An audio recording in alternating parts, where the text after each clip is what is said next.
Hello and welcome back to episode 8 of the Pod of Many Things. I'm your resident friendly Furbolg and favourite Furbolg wizard, Adderson. And as always, I'm here with my co-host, the half-orc bardificer, as you're now called, Leon. You're a bardificer. I'm glad you said favourite Furbolg wizard, because everybody knows I'm the favourite. I'm the favourite Furbolg wizard, but you're the favourite in-law. So I'm joined by Leon, and after having just me and Leon talking about combat last week, we have managed to get ourselves a great guest, someone I personally love, have a lot of time for, and has even had me as a guest on their podcast, my pal Sumi. How you doing, Sumi? Say hi and tell us a little about yourself and your D&D credentials, or your tabletop RPG credentials. Hi. I still can't get over the introduction. Oh no. It's all right. Hi. You know me as Sumi, though some of the kids know me as Dead Mother. It's a moniker that it's actually a play on the DM, because it's hard to explain to a parent that I've faced way too many times what a dungeon master is. So it's easier to just say, hi, I'm the Den Mother. That's what the DM means. And then we swap the game master. And also, I've been playing since 2015. That's about 5 years. I started out with Pathfinder online sessions, and then kind of moved over to like a more live scene, and then COVID happened, so we went back online. I'm part of the founders of Dudes and Dice Davao. We've been running since 2016, but we've officially set up 2017, and we just started running a lot of events. Lots of tabletop RPGs. We don't just settle for 5e. We also have, so far we've been running Powered by the Apocalypse, Star Wars RPG, Legend of Five Rings, Starfinder, so just exploring everything at this point. But 5e is a good way to get people into the games before trying out the other games. Yeah, so for those people who might have gone Davo, or Davao, I'm very bad at words. Okay. I'm sorry. Sumi is from the Philippines, and you run, from what I can tell, one of the quite successful group in the Philippines, because Davao City is actually massive, isn't it? And considering how big the group is, that's quite impressive. How good that is. So that's really cool as well. Do you think there's many different?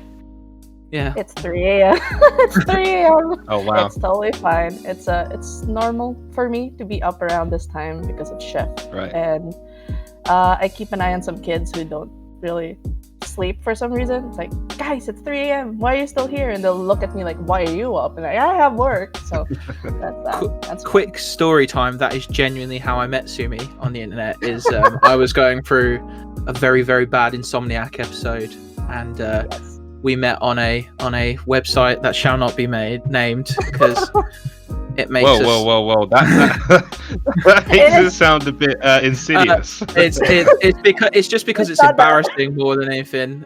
So we met on a site called Gar Online, which is just famously weeby, weeaboo central, people who love anime a bit too much. So yeah, that's how we met. And so I know what she means by the fact that she keeps an eye on people, making sure that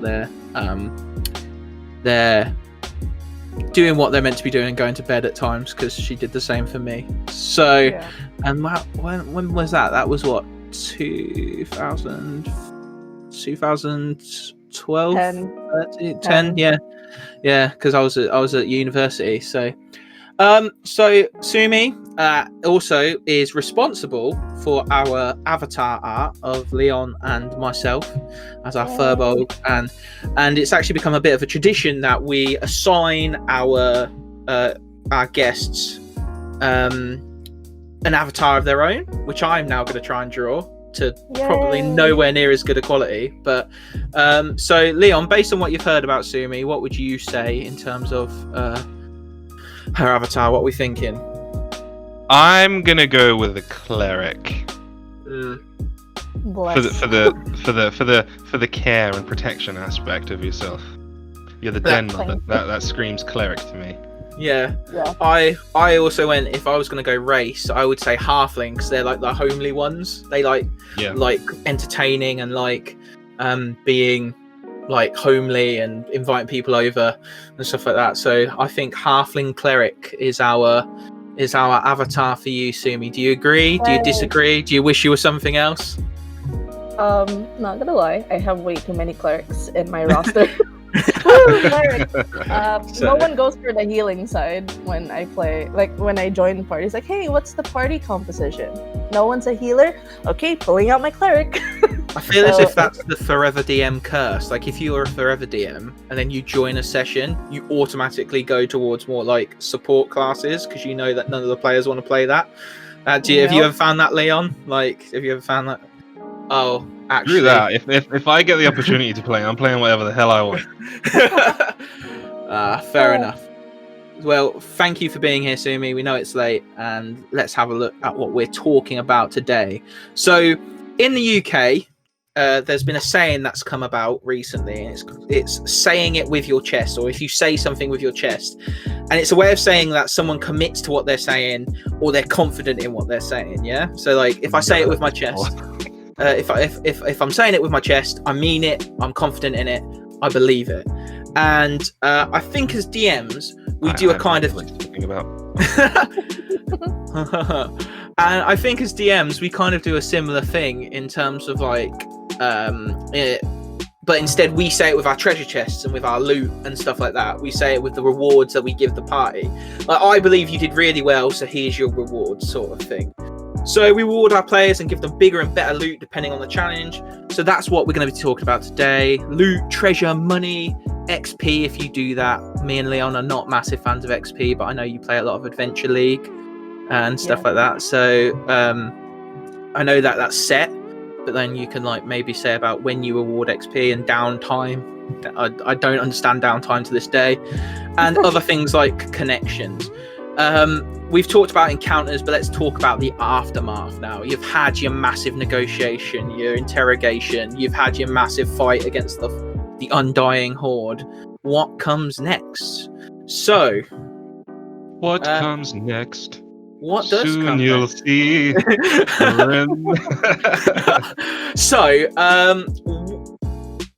So loot and treasure and all that is a massive part of the player experience. An enemy will drop and someone will pretty much catch that enemy's corpse before it hits the ground.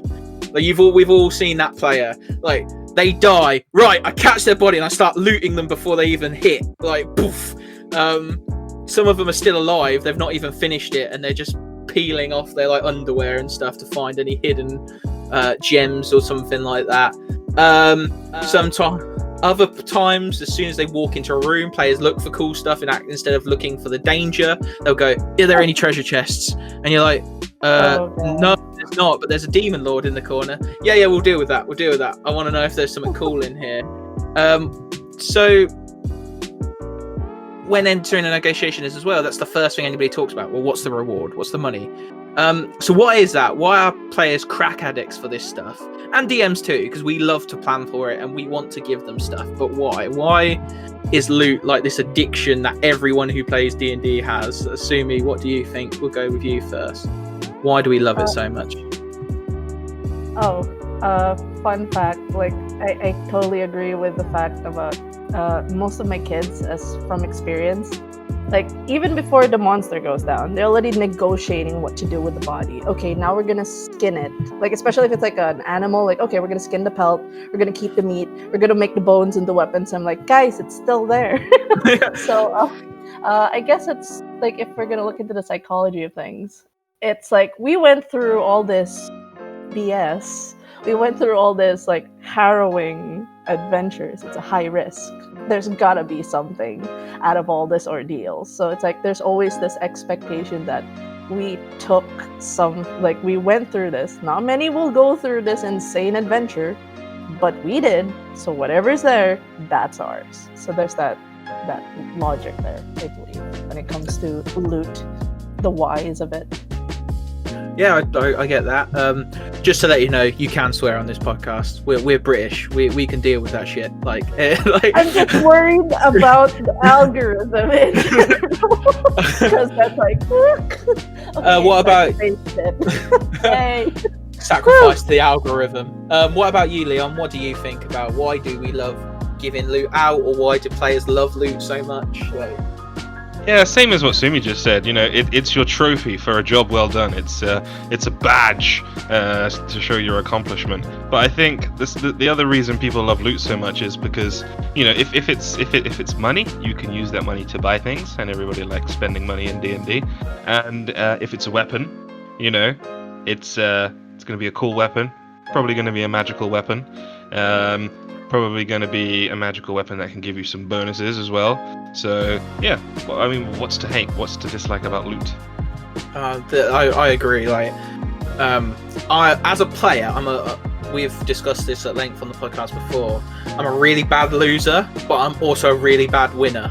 Like, as soon as I see something shiny, I'm like, I want that, and I'm going to have it, even at the detriment of everyone else. Like, I'm like, I don't get to play that often, so I'm gonna play my way. Like, and I know it's bad, I think it's why there's a bit of me that like psychologically goes, do not join all these games because you're going to piss someone off. But I agree that it's definitely like this idea of like, this is our reward for going through all this shit and dealing with all these terrible people and terrible things that have happened to us and yada yada yada, you know. So I get that. I agree. So why do we as DMs love giving loot out? Why do we as DMs love giving out loot to our players? Because that is the other point, isn't it? There's the player point and then there's the DM point. So what do you think, Leon? Why do we get hooked on giving our players like these cool things or this massive amount of money or whatever? I think I don't know. I wouldn't say it's because we like giving out money. I think one of the good things about putting loot in there, especially if you're like in a dungeon or a forest or something like that, it incentivizes your players to go and explore all those different corridors in the dungeon, and it gives your players an incentive to go and explore all of the hidden little nooks and crannies of that forest, rather than just, you know, because if you don't have that, you might as well just have a straight line. If you're not going to, you know, give things to explore and things to find. Do you agree with that, Sumi, or is there anything else that you feel like makes you as a GM wanna give loot out? Like, I do agree with the key word there, which is incentive. Like, though I will give it from two different points of my game master life, I guess. When I started out, my mindset was, okay, what can I do? What can I give them to make them go through this? That was my initial mindset when I was going through campaigns. It's like, okay, so I'm gonna have them fight like a horde of Peritons mid-air while they're in a ship. Like, what are they gonna get out of it? Like, there's always gonna be that. I'm expected to incentivize it. But as the campaigns went by, I thought of different ways to provide them with rewards in the end. Like, there's this one instance, I guess I can explain in one campaign. They literally have to go through a dungeon level, which is like reversed. So as they start from the bottom, they have to go up. And there is really no incentive for them to go up those things and go through their harrowing experience, because they always say like, oh, it's really a scary dungeon place. Like, their character in itself is like, I'm not gonna go through it.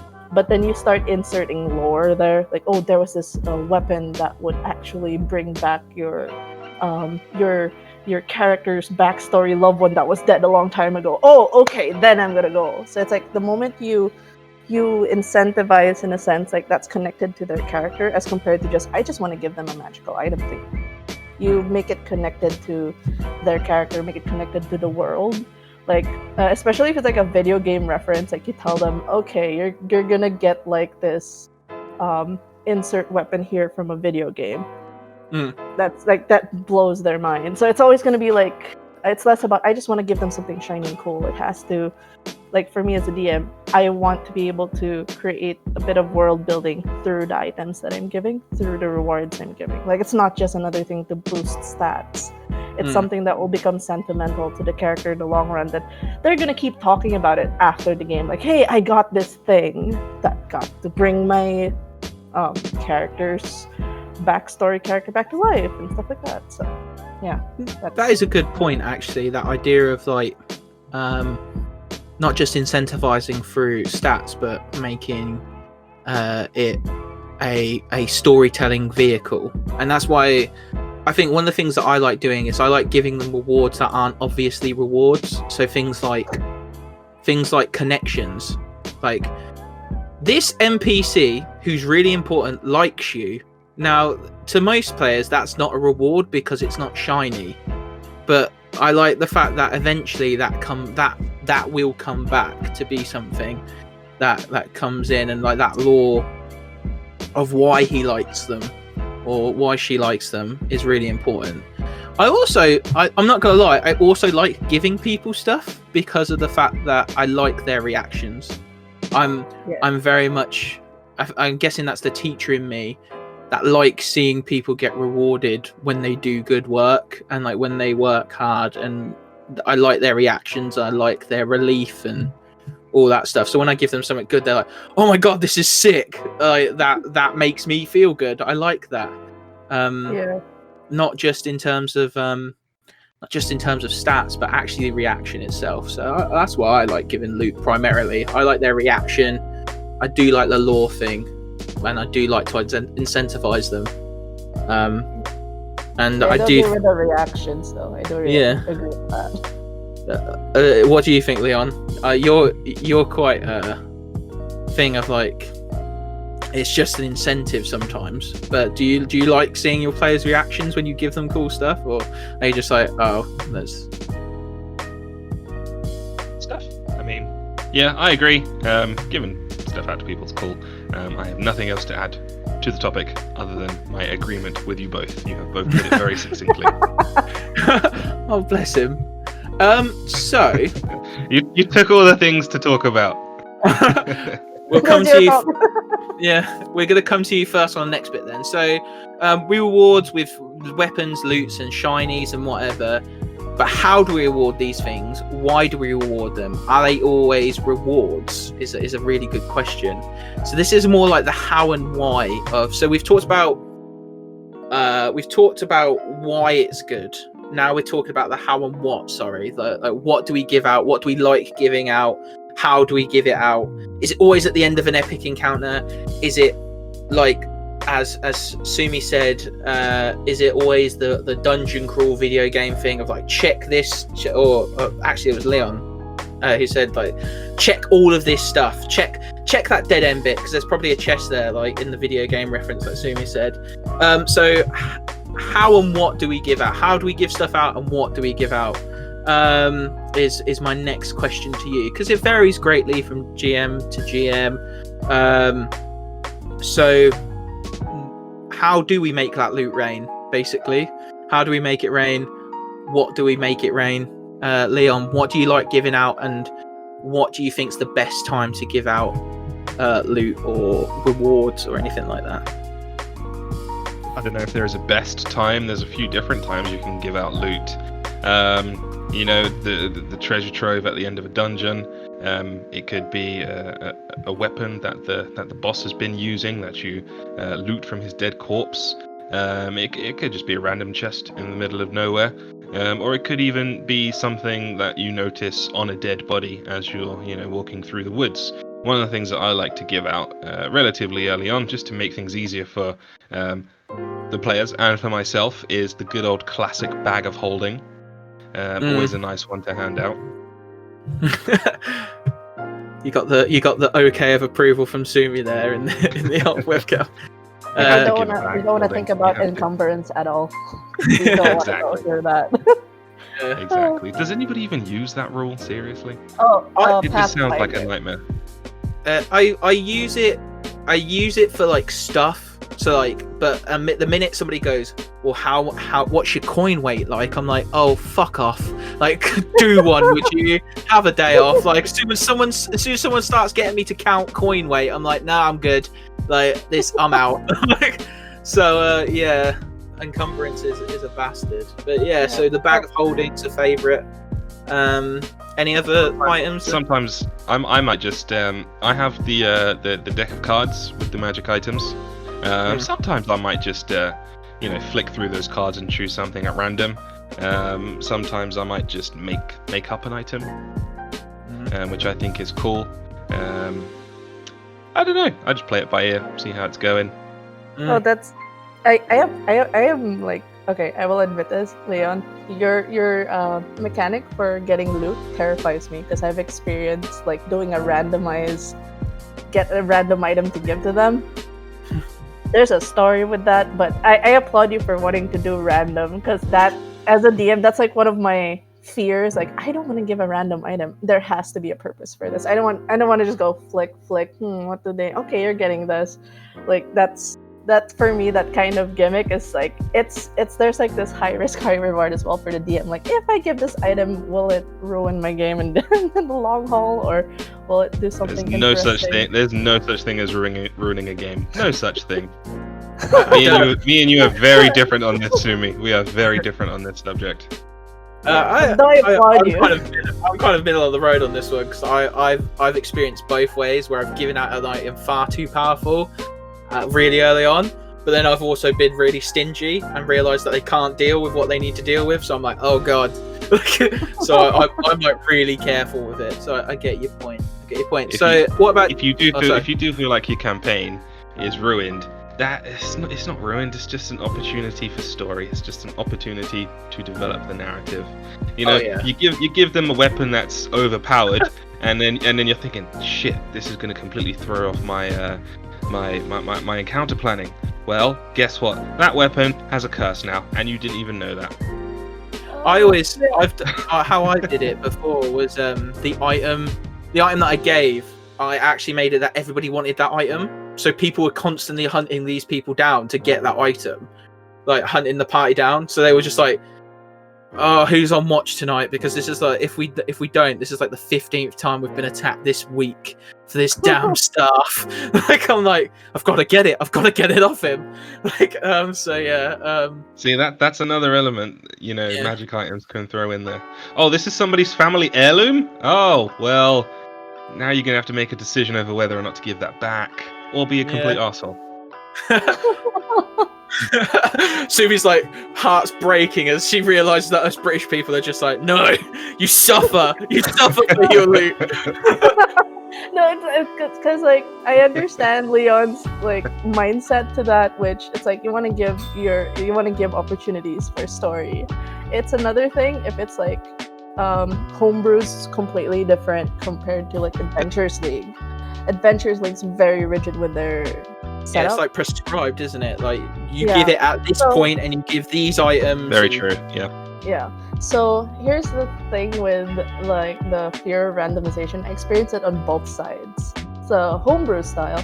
So it's like when you don't account for it, because I started out new, so I guess that's the innate fear of it. That I didn't account for this one thing, that it ended up world ending. I'll just throw it, like it's the deck of many things. That's all I'm gonna put out there. And you know what card they drew. That's all I'm gonna say. So like those kinds of things really destroy the world. And like especially when I started out with a game with really munchkin power gamer style gaming. Like if you give them an item, they will exploit it to the point where they forego story and then they just go straight to the items. So there's always that balance of you don't want to give them something too powerful at the start. You just want to give them enough to survive and give them that good reward at the end. But then it depends on the players you're with. Yeah. So what would you say is the so Leon gave multiple instances of when he would give loot. Sumi, when would you go like, you know what? You definitely deserve this, and then give them something. When would you to put the stamp on it? And you can give multiple examples or whatever. Oh, like it really depends for me on the system. It depends as well if it's a homebrew or Adventures League. Because Adventures League is always expected that at the end of said encounter, there's going to be a magic item. So it's like fixed. There's also the instance when you run a hardcover for Adventures League that you can kind of tweak it a bit in homebrew style, but still fall under the storyline. And the way I do that is I put my homebrew element is I have to make them go through so much emotional baggage, then I give them something.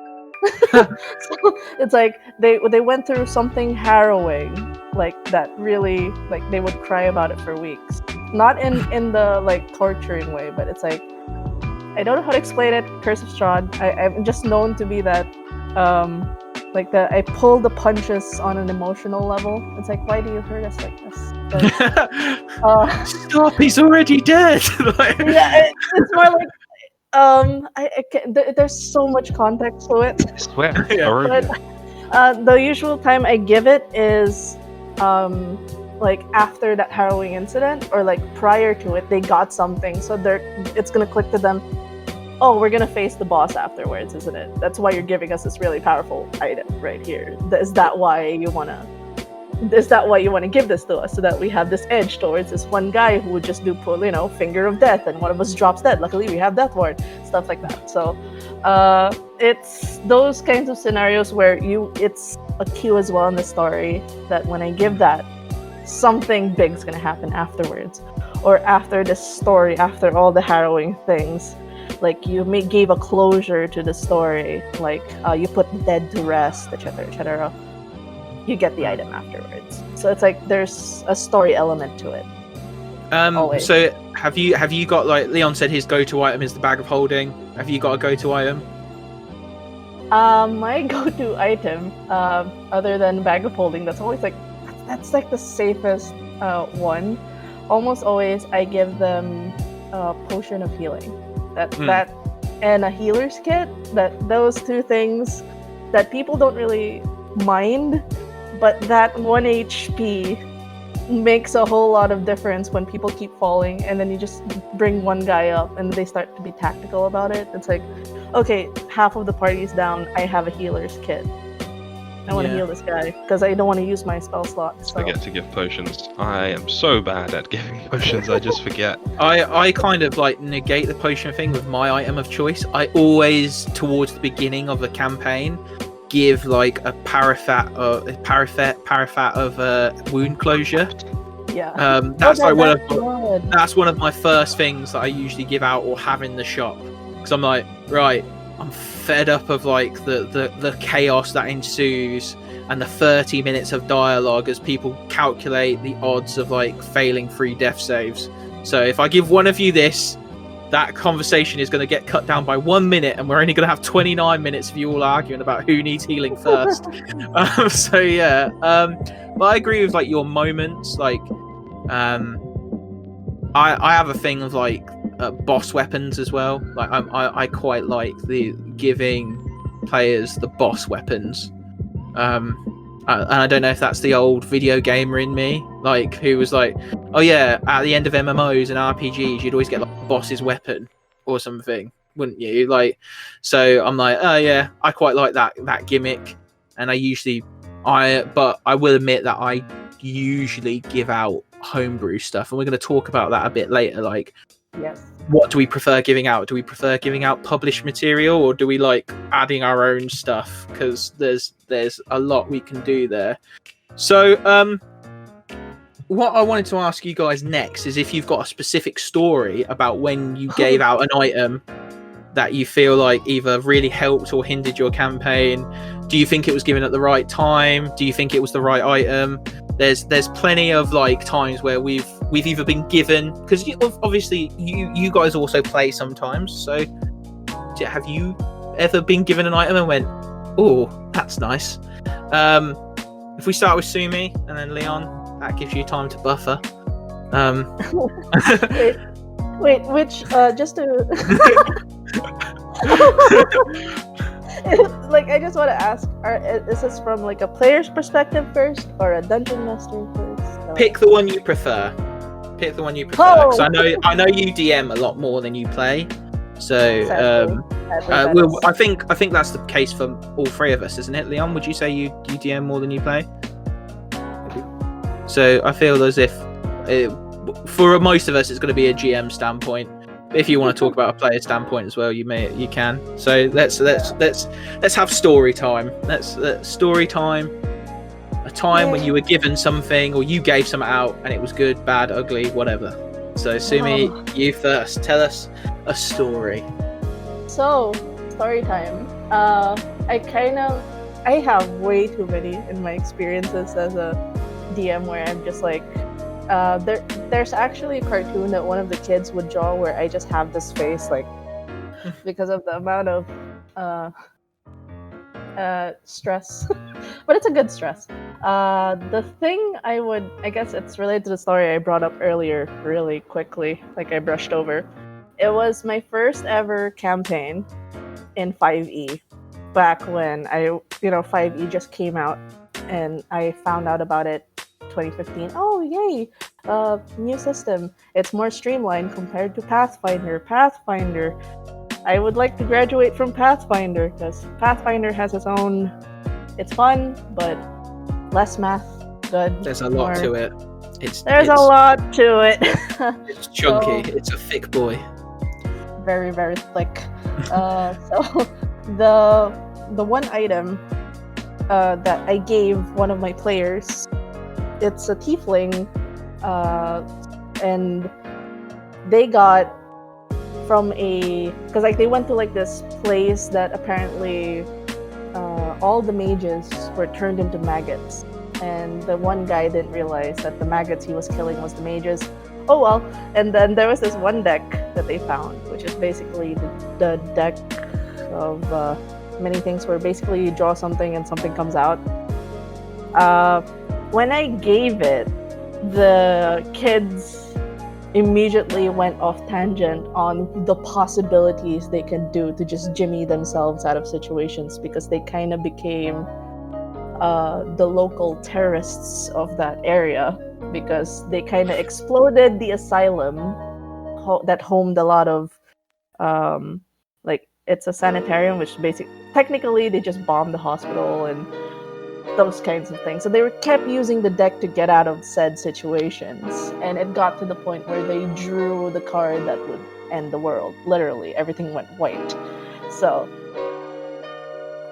and at that point, I was not prepared for the randomization of, because apparently all those cards had a different effect, which when I was starting out, I didn't know what to do with it. Like, I didn't know the chaos that deck brought.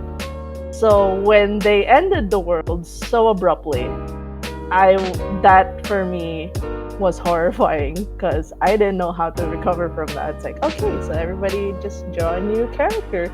And and the one thing I didn't like about that scenario is they stopped participating in the world, and they just wanted to do the chaos that came with the item, which that was the one problem I had with the randomization of that deck, which and the randomization element as a whole for that is because I could not predict, because like I was predicting a lot of possible outcomes that would come out of this story and this campaign, but that I was not prepared for. So it's like it threw off all the paperwork in the window. So that was stuff.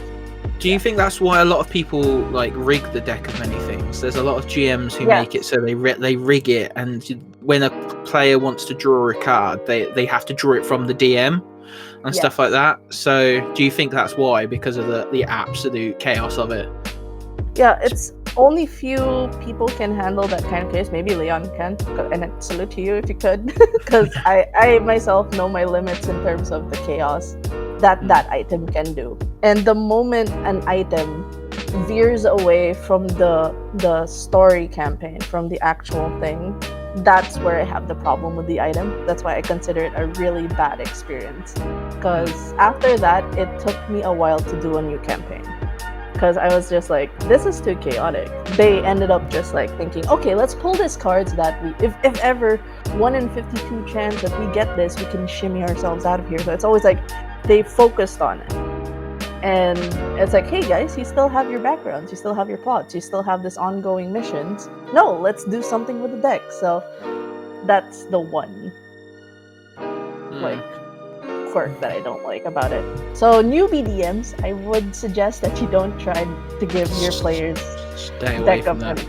Stay away from it for a while until you can rig the deck to certain cards. Don't allow all the cards unless you want to and you think you can handle world realm destroying effects. What do you That's- think of the deck of many things, Leon, as an item and as terms of like a reward? Introduced a deck of many things into a campaign before.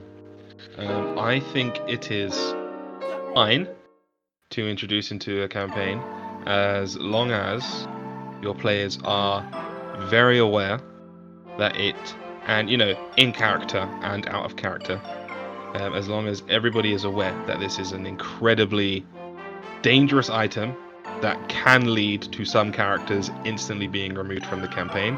It can lead to some massive penalties. However, there is a chance you may also get some massive bonuses. So I think it's fine as long as players are completely aware of that.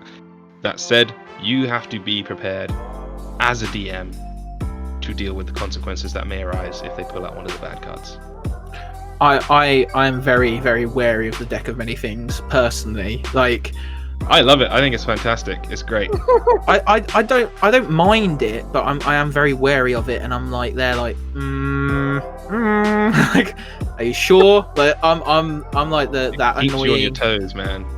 I'm that annoying guy before the boss fight who goes, "Are you sure you want to go there? Are you sure you don't want to save first? Like, you don't have to do this. You can turn around." Like, and then Yeah. See, when it comes to that, I'm the annoying player that's just like, fuck it, let's just go fight the thing. Oh, I have 3 hit points? It doesn't matter. Who cares? We'll be fine. What's it, Ivan Drago? If I die, I die. Like, what about you, Leon? Then, what's your story about, like, a piece of loot, or that you've got, or given, or a story about an item that you've had or given out? Would you like a DM story or a player story? Your preference. Which one's more exciting? No. I asked you which one you would like, sir. Roll a Sumi? D20. Roll a d20. Okay. Roll I got it. d20. 10 and above is I have a above D10. 10. Sorry, We'll do odd and even. odd and even. Odds is player. Evens is GM. Yeah. There you go. That is a 6. So that is a me story as a DM. That's it. Right. So I was DMing Waterdeep Dragon Heist, and it was Halloween, and we needed some kind of Halloween themed episode. So I handed the reins of the campaign over to Alex, who I've spoken about in this campaign before, and I just said, you do whatever you want, as long as there's no long-lasting effects on the wider campaign. So he decided to place the basement of Death House, which you would know from Curse of Strahd, in the basement of the tavern in Dragon Heist Waterdeep. And he asked if he could put a piece of loot in the basement. I said, sure, go for it. And the thing that he requested to put in the basement was a Hellhound cloak. If you're not familiar with this, I will read the description to you. This dark cloak is made of cured hellhound hide. As an action, you can command the cloak to transform you into a hellhound for up to 1 hour. The transformation otherwise functions as the polymorph spell, but you can use a bonus action to revert to your normal form. Pretty sweet item, right? Sounds pretty good. What's the catch, Sounds though? pretty sweet. There's- It there's is a cursed! It has a curse! This cloak is cursed with the essence of a hellhound, and becoming attuned to it extends the curse to you. Until the curse is broken with remove curse or similar magic, you are unwilling to part with the cloak, keeping it within reach all time. But wait, there's more. The sixth time you use the cloak, and each time thereafter, you must make a DC 15 Charisma saving throw. On a failed save, the transformation lasts until dispelled, or until you drop to 0 hit points, and you can't willingly return to normal form. Oh dear. If you ever remain in Hellhound form for 6 hours, the transformation becomes permanent, yeah. and you lose all sense of self. Oh my gosh. It's like true polymorph, isn't it? Like if you do it for Basically, yeah. 6 hours, That's it. You're now if you transform into a planetar or a solar, that's you now. That's you. Like you're now an angel. Yeah. So the cleric found this item, and she rather enjoyed it. You know, you could turn into a hellhound. And Waterdeep Dragon Heist is a low-level campaign. I want to say they were level 2 or 3 at the time, and a hellhound is challenge rating much higher than that. So it's quite a powerful item at that point in the game. So she used it quite often, and it was great because every time she used it, mentally I'm thinking, oh, that's 1, that's 2. That's 3. Oh, we're getting closer. And then it gets to 6, and it's like, Rosemary, can you do me a favor and make me a charisma saving throw? And she's like, why? And I'm like, nothing. and going back to like consequences, I never planned for this because I just, Alex said, can I put this in the dungeon as a prize? And I just said, sure. So I never planned for this. But that's one of the things where I utilized that as a story moment, because she did stay in the form for more than 6 hours. They had no idea what to do, and they needed to figure out a way to get rid of this cloak. So I had good old Asmodeus himself offer one of the party members a deal to remove the curse in exchange for something which I can't remember. So yeah, turned that into a nice little narrative story moment.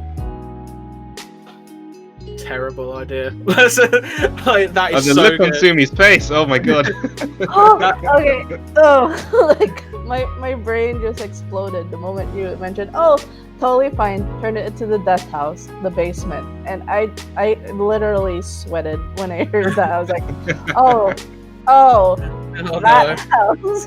Woo. So, but it's interesting. Like, I might take a few notes from this, because to this day, even after how many games, I am still paranoid about not being able to handle the consequences of the game. It's like lean into the consequences, Yeah, just you lean do into it. Lean into them, because my story is actually really recent. So one of my players had a duel with an NPC in a place. They kind of did the Hamilton like 10 duel commandments, sent each other letters. 1, 2, 3, 4, 5, 6, 7, 8, we were 9. literally mentioning the song. My wife is the biggest musical theatre fan ever. She plays in the game. She's there like sorting it out. like she's genuinely there like, I know this. And yeah, so he duels this guy who turns out to be a bard, and he has this rapier which I describe as it almost looks like a screw, and it comes like a sharp point at the top, but you can see like in the revolutions like strands, like almost like a wire that makes up this rapier. And if you slash somebody with it, it does slash because all the little micro fibers on it cut down through you. And basically, so my Goliath fighter fought this high elf bard. High elf bard cast heat metal first round on his armor, because you do, and he had this rapier and it could poison people and stuff like that, and it was really cool. And basically the guy dropped it at the end of the fight and said, and the guy's a bit of a weapons nut, so he kept it as like a trophy, and he like attuned to it. I'm like, yes, do so, because this rapier turned out to be Silken Spite from the Wild Mount Explorer's Guide, which is the armament of Lolth. Like, it's Lolth's personal sword that has one of her handmaidens, a Yoklo. I can't say the word properly. The Yoklo, like, trapped inside it, that makes you paranoid about everybody. But it also makes you able to basically spider climb, like, as a free action. It's not an action, it's not a spell, you just do it, like kind of like monks, and you don't have to move like monks do. So the dumb as a brick Goliath fighter goes mountain climbing the next day after having woken up on his wall holding this rapier, like his back on the wall, like Spider-Man does in some of the comics. Sometimes he like wakes up on the wall, and they have to climb these like sheer cliffs. And so he's just now, the mechanic of him just going up this wall, like walking, and like helping everybody up. And like, it was just the fact that when he first did it, everybody's like, "You could not do that yesterday," and now everybody's like major paranoid. And I'm like, "Yes, be paranoid." And he keeps having dreams of this Yoklo who like talks to him, and it's like appearing as like this like seamstress who's like telling him about his destiny and telling him like, "That's not a good idea. These people don't trust you. They think you're stupid." Like, and basically whispering in his ear, and like it's starting to like have a little bit of an effect. It is really fun, and obviously because it's a vestige of Divergence from Matt Mercer, they evolve over time. So I'm waiting for it to evolve, and as more things go on, because he can read Abyssal now, which I always think if I can suddenly read Abyssal, something bad is happening to me. There's all that I think he can cast is it entanglement or something, but it appears as webs. Like there's like loads of cool things that it does as it levels up, and it was just a throwaway thing. I was like, you know what, he probably won't pick it up, and then he did, and I was like, yes, do it. And now he can climb up walls, and he keeps using that to his advantage, not realizing that, oh my god, this sword's probably going to kill me if I don't like do something about it soon, because you can make it poisonous, you can and it's not a good looking sword. It's got spiders all over it. It's literally made out of drider webs. It's a big nope sword. Yeah, it's a big nope sword, like a big nope rapier. And the thing is, he's there like, oh, I've got these two great swords that I use all the time, and then he's like, I'll take this rapier, and now he's suddenly like, oh, this rapier is nice, and everybody's a bit like, So yeah, that's interesting. I cursed items are fun. In terms of like just normal items, I quite like having them walk into places that are trapped. That's another thing. I basically made them find like a bandit's horde, but the person went in, they broke down the door and went in, and didn't check for traps, and a shotgun like blasted them in the face. I was like, oh dear. Oh my god. Yeah, because they just didn't check. I have gone. They just didn't check. So because they were blinded by the fact that there is a fuck ton of gold there, like there's like so much stuff, because it's basically where this bandit camp have been like storing everything. Like there's a little pier nearby, so they can make a quick getaway. They've got carts, and then bang. What about you, Leon? What were you gonna say? The trap thing just made me think of another story. This is a player story when I was a player. So we were in this dungeon, and there was this awesome looking wand on this pedestal. So we run over to get it, without care, without a thought in the world, and we grab this wand, yank it off the pedestal, and the door closes. And it's just a chunk of wood. Oh no! But wait, there's more. So the door closes, monsters come out, okay? We start fighting all of these monsters. We realize that not only did the door close, but another door in this dungeon opened as well. So once we finished dispatching the monsters, we go into this door that had opened, looking for a way out, and in there, we see a pedestal with a wand on it. So we run over to this wand, we grab the wand, and the door closes again. And it was trapped again. And then there was like a magic mouth saying, "Oh my god, how the hell did you fall for that twice? You deserve it." Oh my god. Oh, that was amazing.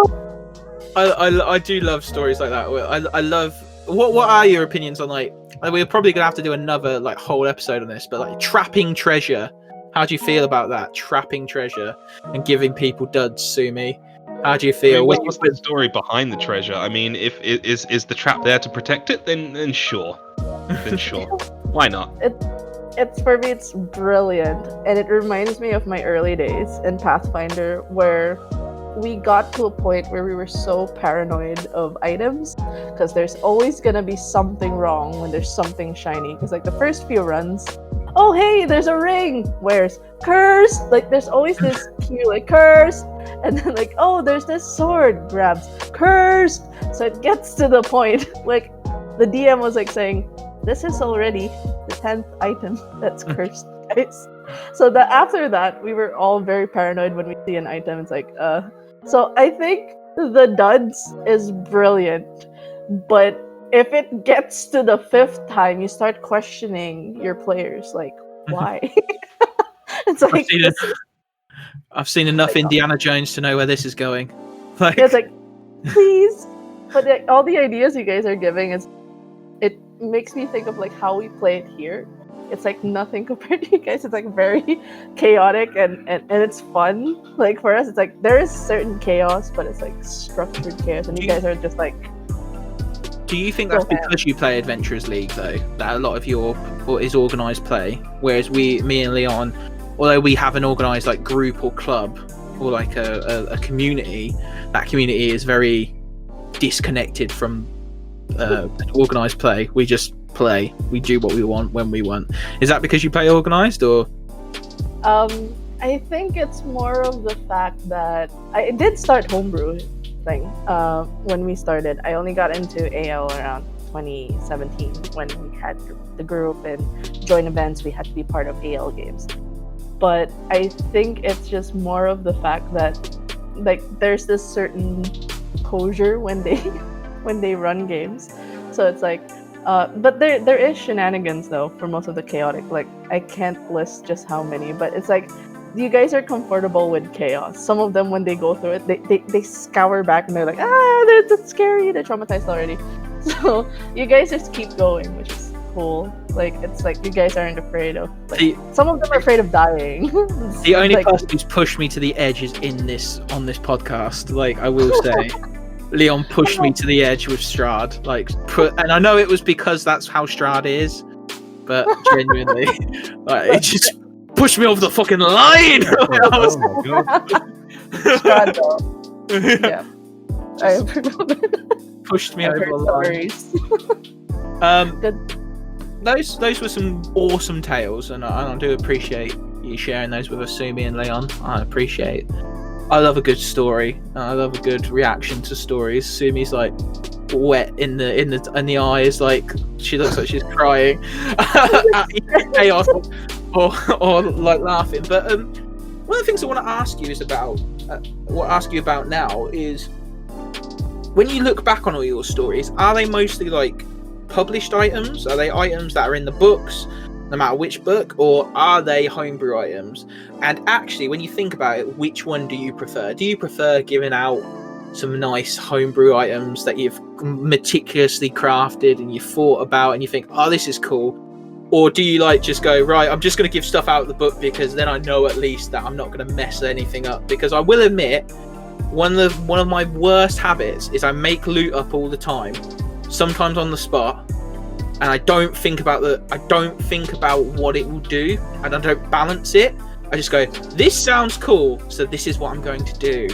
And like that's my personal. So I'll start and say like I like giving out custom items, but I need to learn restraint on my imagination, because sometimes I do give out items that are like really, really fun and really cool, but then they're exploitable or they make things more difficult for me in the end.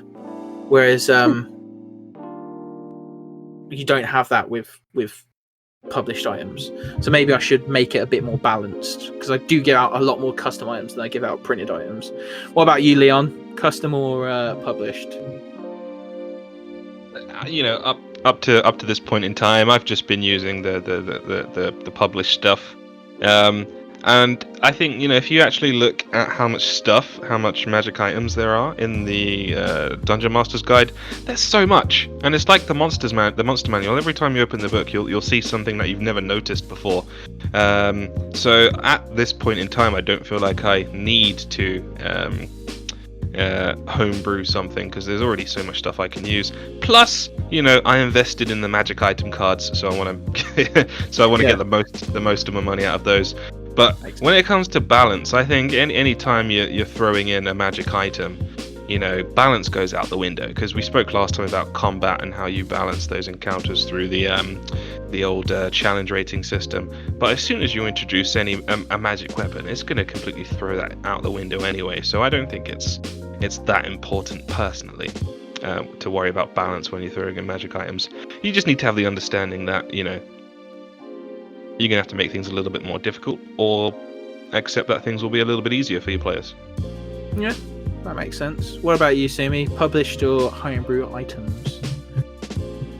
Fun fact, I tend to go for homebrewed items, but it's a big but. It's actually the knowledge I got from Pathfinder to go to 5e. So it's a published item from a different system. Okay. So it's kind of like published, but at the same time, I also check for items online. Like, I always check if there's an existing item first. If it's something either homebrewed or somebody already thought about that idea or had an inkling somewhere online, I use it. So sometimes it's published, sometimes it's not published. The context here always when I get my items, like example in the Adderson camp. So when I gave them the hidden blades that came from the changelings, it wouldn't make sense that they would get +1 weapons from them. They would just instead go for like stealth-like items. Hidden blades aren't something that is common in 5e, at least. They have that in Pathfinder. They have different kinds of hidden blades. They have variations of weapons. And I got used to a system that had a price on every item. Like, even the legendary items had prices. So it was just that kind of mindset on my head that if there's probably an existing somebody thought of this, and I'll just use it, and as long as somebody wrote it down. And I always tend to adjust it as well, so it's homebrewed. Like, it says that they're gonna deal 5d6 poison damage on this one dagger. No, I'm just gonna nerf it to 2d6. So it's always gonna be that it has to make sense in the story why that item exists first and foremost. And if it's there somewhere online, published or otherwise, it's always gonna be tweaked. So it's kind of like it's still custom, but it's from a published or like somebody thought about it first, then I tweak it. I think one of the things that I liked that I started doing with some of my homebrew items is I kind of made them gimmicky in the fact that they gave you things from like feats and stuff and like class features, and people didn't notice. I don't know. Leon might have noticed in our Disney campaign when we played the Disney campaign, because I gave them like when the bosses had weapons and they dropped them and they picked them up, it basically gave them a feat if they attuned to it. Still muted, Leon. So I have a habit sometimes now, more now since doing that in the first place. I'll like steal something from a class or something, or a feat, and make that a property of the weapon. So for example, I've basically given out Great Weapon Master as a halberd, like because why wouldn't you like it would make sense for that weapon to allow you to do that sort of thing. What about you? What do you think about that, Leon? Like, if you're going to make items, should they be able to take from things like feats and stuff? Or? Yeah, if you're making a weapon, do whatever the hell you want with it. Who am I to tell you what to do and what not to do? Admittedly, the most bizarre item I've ever made so far, and I will say this, is I made something called an animated array. So it is 6 animated swords. Now you're just showing off, Adderson. And each one gets an attack, but it takes all your attack action. So if you take the attack action, you get to attack with each sword. And they like turn when they've done. So there's 6 of them, and you can like do other things with them, like arrays. Like you can get them to like encircle somebody or do like cloud of daggers. And I realized that I had a problem when I made that item because the item card was huge. I was like, oh no. So yeah, I can imagine. It does get complicated after a while. So I do.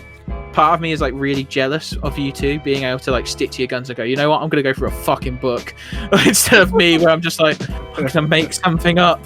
Because I can't be bothered to pick up my books. Like you're like they're like, no, we're going through the book, we're going through the card slots.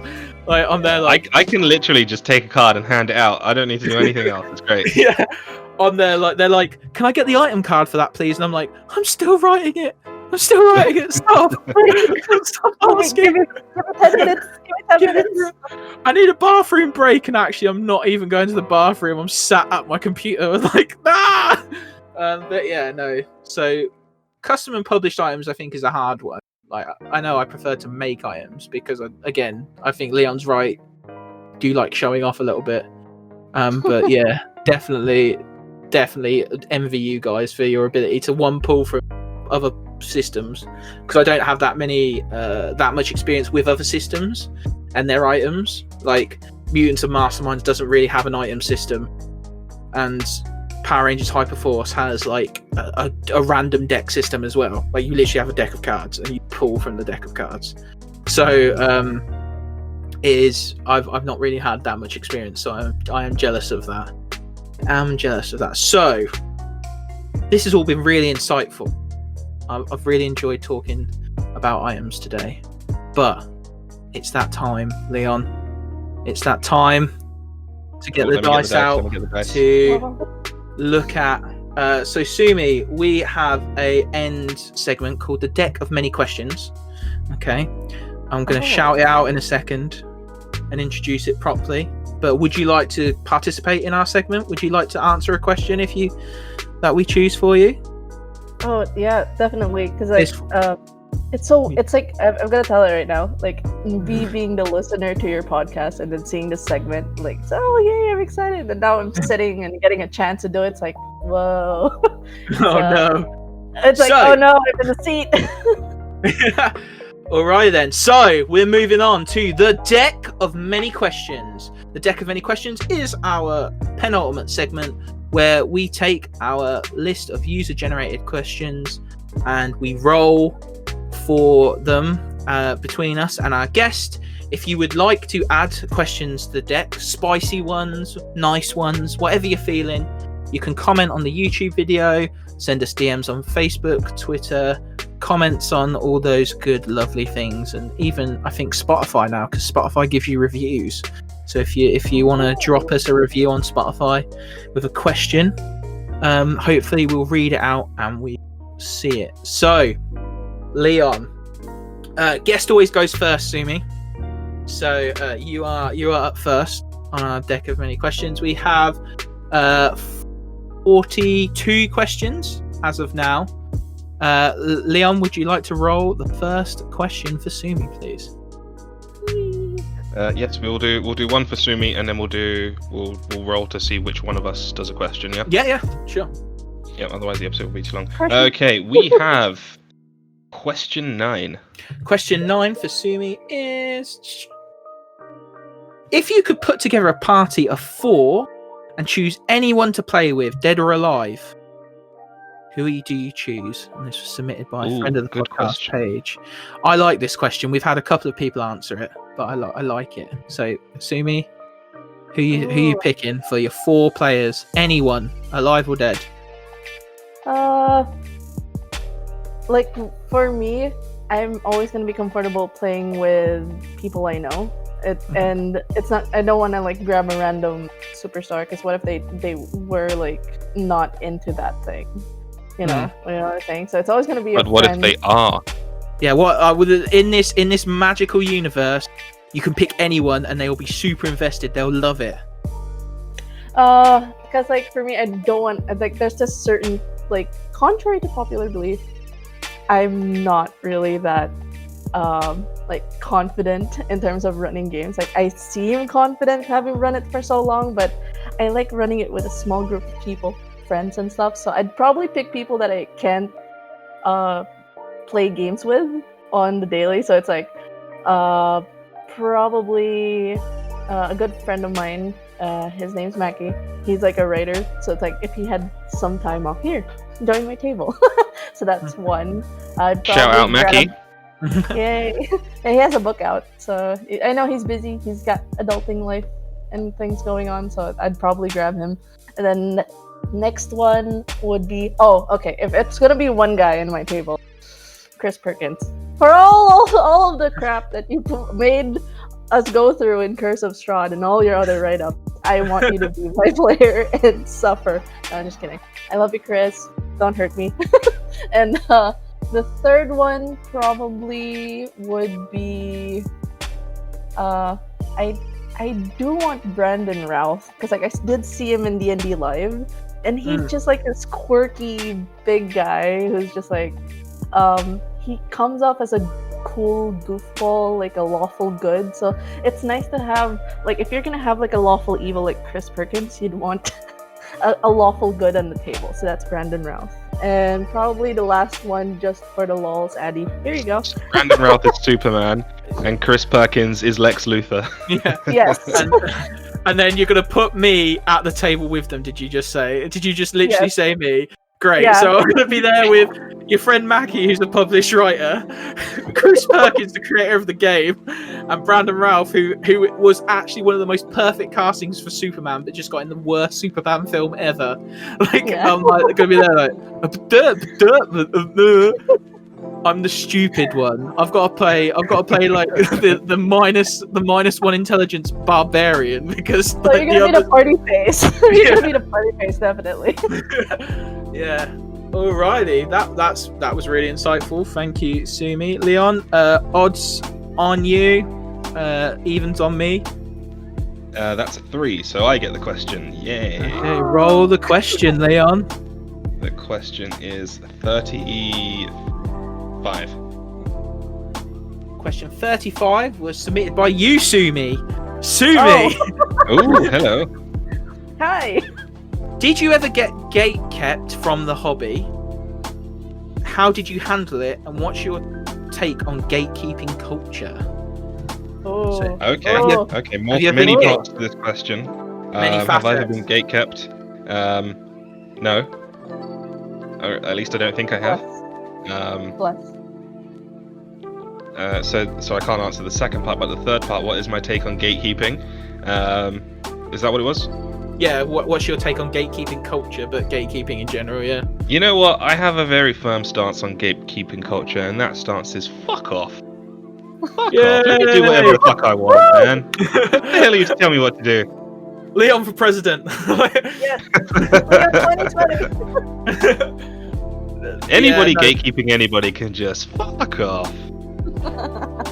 It did keep a lot of us from the hobby for a long time. We talked about this, I think, in the first episode, didn't we, Leon? In the fact that we felt like there was like a council of nerds that checked your credentials if you wanted to play like D&D and stuff like that. Yeah. Do you remember? That's what it felt like. That's what you know. If you prior to the culture that was started by Critical Role, that's what the perception of Dungeons and Dragons was. And I'm glad that's not actually what it's like once you sit down and play. Yeah, definitely. So, gatekeeping sucks, people. You heard it here from Leon, 2020. If you'd like to vote for him, you can write him in on your ballots in any country, apparently. But yeah, so that has been our segment, the deck of many questions. Thank you, Sumi. Thank you, Leon. If you would like to stack the deck for us or against us, leave a comment, DM, review, do whatever you can to get in contact with us, and we will add it. We will hopefully shout you out in future. And with that, actually, I think, look at my list of bullet points here. I think that's it. No. We've got some things to do. We've got some things to do. We've got some things to do, but I mean, in terms of like big topics and everything like that. So, Sumi, thank you very much for being with us and talking to us about loot and treasure and all that stuff. Is there anything you would like to shout out on whilst you're here with us? Here now, shout it out as loud as you can. Obviously, not actually, because it's 3 a.m. where you are, but you know what I mean. Yeah, I was just about to go. Okay. I guess the shout outs I would do is shout out to all my my den kids. It made Pick up the den kids. Big up. all the kids. So I like to thank all the kids that I've been with when I run my games, because I really would not have had my experiences without them. And they're part of Dudes and Dice Davao. We do have a server, so you can ping us on the page, and we do give out the links when they ping us on the page. We kind of don't give an open link for that. But our Facebook group is open. It's public, so people can see it, people can join in. We always have fun discussions, fun games, and I'm happy that we've grown. There's currently new game masters, and we're trying out different systems. We're a total of, I believe, 12 GMs already, so that's nice. I'm happy. We got to the point where we had to limit the games in the server so people can rest. And I just want to shout out Dudes and Dice. I hope they continue to be adventurous, brave, creative, and truck at 4 in the morning. Okay. I'm sorry, that broke up. It was just so loud. I don't know if anyone heard it. It's like, no. Sorry. Also as well, because I don't think Sumi's going to shout it out, but her Rolling in the Dead podcast is also very good. Yeah, your episode, definitely. My episode was that was so much. Leon, you need to go on there by yourself. We're going to get you an episode of Rolling in the Dead. It's great. But yeah. Season 1 just ended. I'm planning to make 5 more episodes for an October Halloween segment. So I'll be focusing on horror, one of my favorite genres in game, in life. Yeah. So horror is definitely something I would do for season 2. I commend you guys for doing like weekly ones, because when I tried the 5, I was just like, no, I can't do this on a weekly basis. So kudos to you guys. It's got to the point where we're doing weekly ones. Yeah, Only really just good. now. It's been a ride. Yeah, it's really great. And one of the things I will comment on the episode from Addie, I've had way too many people approach, and they were like, "Oh my god, the voice of that guy is just swoon," and I'm like, what can I say? I'm just great. No, but it was a really good experience. So please, I will link my episode because it's me, and not shameless plug, but I'll link my episode in the descriptions and all that below. Leon, can you do the good thing and tell people where they can find us on the internet? I can. If you're watching this on YouTube, there's no need to tell you because they're on the screen. However, if you would like to reach out, you can reach out to us on Twitter at PodOManyThings, Instagram the PodOManyThings, Facebook is also the PodOManyThings, and finally Spotify, which we are finally on, the Pod of Many Things. We are also on Google Podcasts. We are on Anchor. Other things as well, a whole bunch of other things. But yeah, we're in all the good We're in all the good podcast places. There's the words. We're still waiting for Apple to get back to us. Yeah, still waiting for approval. Takes like 30 days, but hopefully that shouldn't be too much longer. Awesome. Well, again, thank you, Sumi. I've been Adderson, your favourite friendly Furbog wizard, joined, as always, by the Bardificer, Leon himself, and the newly caricatured halfling cleric that is Sumi. Wherever you are, whenever you are, have an awesome time. We'll see you soon. Peace. Bye. Bye. Right, get the hell out of here, Craig.